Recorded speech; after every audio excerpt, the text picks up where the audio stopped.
আসসালামু আলাইকুম। প্রমি বাবু কুকিং চ্যানেলে আপনাদেরকে স্বাগতম। আজকে আমি আপনাদের সাথে শেয়ার করছি খুবই মজাদার রুই মাছের পেটির ঝাল ঝাল চচ্চড়ি রেসিপি। কিভাবে সহজে বাসায় এটি তৈরি করবেন সেটি আজকে আমি আপনাদেরকে দেখাবো। এখানে আমি রুই মাছের কয়েকটা পেটির পিস নিয়েছি, ধুয়ে পরিষ্কার করে এর মধ্যে দিয়ে দিচ্ছি রসুন বাটা, দিয়ে দিচ্ছি সামান্য পরিমাণে লবণ, দিয়ে দিচ্ছি জিরা গুঁড়ো, দিয়ে দিচ্ছি হলুদ গুঁড়ো, দিয়ে দিচ্ছি লাল মরিচ গুঁড়ো। সম্পূর্ণ মশলা দিয়ে আমি এই মাছগুলোকে মাখাই নিব। আমি হাত দিয়ে ভালোভাবে মাছের সাথে মশলাটা ভালোভাবে এপিট ওপিট করে কিন্তু মাখাই নিচ্ছি। আপনারাও চেষ্টা করবেন এভাবে মাখাই নেওয়ার জন্য, তাহলে মাছের গায়ে কিন্তু ভালোভাবে মশলাটা অ্যাড হবে। এর জন্য 5 মিনিট আমি কিন্তু রেস্টে রেখে দিয়েছি। 5 মিনিট পরে আমি চুলায় একটা প্যান বসিয়ে দিয়েছি, এর মধ্যে দিয়ে দিচ্ছি সয়াবিন তেল।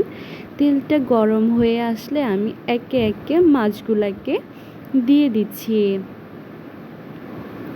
মাছগুলোকে দিয়ে আমি একটু হালকা ভেজে নিব। বেশি ভাজা যাবে না, বেশি ভাজলে যে আমরা দো পেঁয়াজু করব সেটা টেস্টটা নষ্ট হয়ে যাবে। এর জন্য আমাদেরকে হালকা আঁচে কিন্তু মাছটা ভেজে নিতে হবে। আমি কিন্তু আপনাদেরকে দেখাচ্ছি কতটা পরিমাণে আপনারা মাছটা ভেজে নেবেন। এখন আমি মাছটা এপিট ওপিট করে উল্টে পাল্টে নিচ্ছি, যেন সম্পূর্ণ মশলা হালকা করে মাছটা ভাজা হয়। মাছটা যদি ভাজা হয়ে যায়, দেখেন আমাদের মাছটা ঠিক এ পর্যায়ে আমরা নামিয়ে নিব, ভাজা হয়ে গেছে। এরপরে চুলায় আমরা আরেকটা পাত্র বসিয়ে দিচ্ছি। পাত্রটা গরম হয়ে আসলে এর মধ্যে যে মাছ ফ্রাই করে নিয়েছি, এর মধ্যে যে এক্সট্রা তেল ছিল আমি সেগুলো দিয়ে এখন দো পেঁয়াজুটা করে নিব। এখানে আমি পেঁয়াজ কুচি নিয়েছি। এখানে আমি একটু বেশি পরিমাণে পেঁয়াজ নিয়েছি, কারণ দো পেঁয়াজু তো এই জন্য। এরপর আমি দিয়ে দিচ্ছি টমেটো কুচি।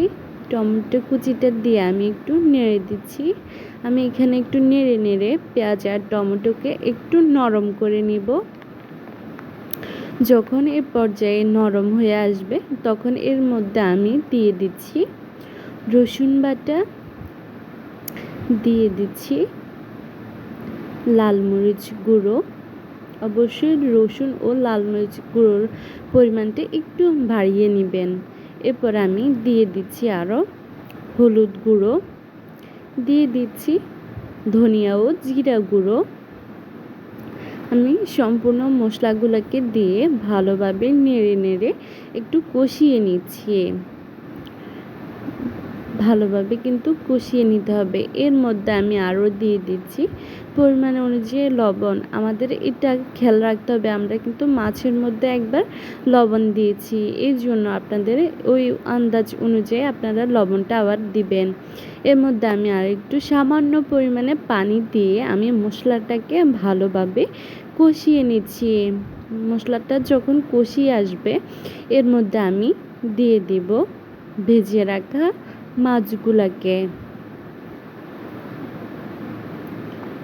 মাছগুলোকে দিয়ে আমি মশলার সাথে ভালোভাবে মিক্স করে নিব।